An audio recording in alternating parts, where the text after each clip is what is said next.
Защото иска да дава по-близко до акведукта. Те дървета.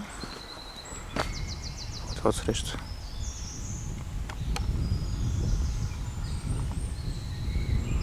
Пичовете голф си играят. Найс.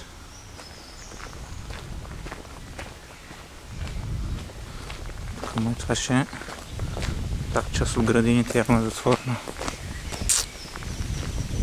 Циганска работа.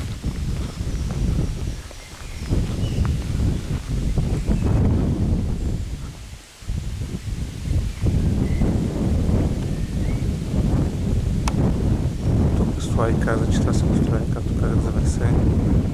С градините да докарат вода.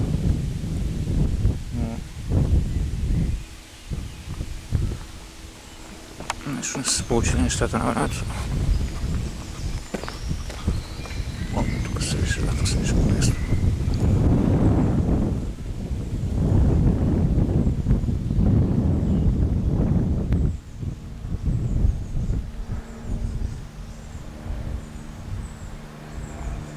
Яко.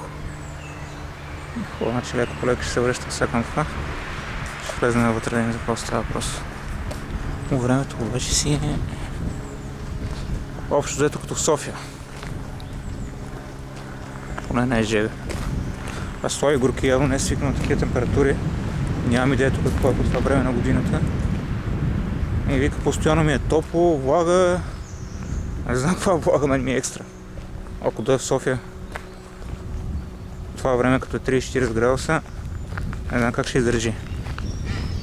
То обаче не идва през лятото, той ходи на опита тогава. И явно отвикна на такова време. Идва зимата, чак септември-октомври. Към България. След един месец и нещо. Стои на вилата прибратно. Общо тук това е за момент. Ще направим още една по-голяма картина отдалече на замъка, като излезем от алеята.